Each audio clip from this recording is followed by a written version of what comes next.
শ্রী জগন্নাথের সূচনা হয়েছিল কিন্তু দাপর যুগেই। শ্রীমদ্ ভাগবতে এই কথাই বলা আছে।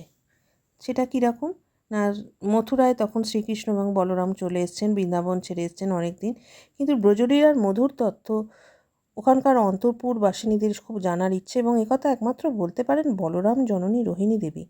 কিন্তু কখনোই সর্বজনসম্মুখে একথা বলা যাবে না।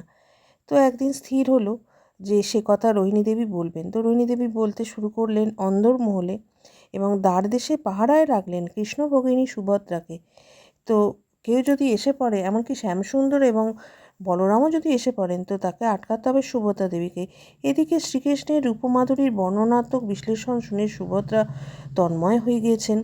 তার দেহরূপে পরিবর্তন দেখা গেল। এর কৃষ্ণ এবং বলরাম কখন যে এসে দাঁড়িয়েছেন তা তিনি টের পাননি। এবার সেই ব্রজলীলার মাধুরী শুনতে শুনতে সুভদ্রা, কৃষ্ণ, বলরাম সবাই একই রকম রূপ ধারণ করলেন। হাত পা সংকুচিত হলো, মুখমণ্ডল সম্পূর্ণ বিকৃত, চোখ দুটি কটোরাগত। এই সময় এসে পড়লেন দেবর্ষী নারদ। তিনি এই অপূর্ব রূপ দেখে আনন্দে নাচ গান করতে শুরু করলেন নারদের স্তবস্তুতিতে।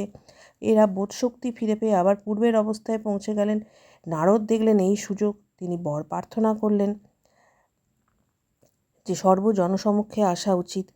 এই অপূর্ব রূপ শ্রী ভগবান শ্রী গোবিন্দ তা অনুমোদন করলেন, বললেন কলিযুগে এই মধুর রূপ পূজিত হবে শ্রীধাম নীলাচলে শ্রী জগদীশ জগন্নাথ রূপে।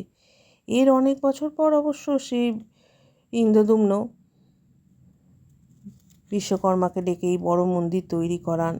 সে গল্প তো অন্য, কিন্তু গল্পের আদি সূচনা দাপর যুগে।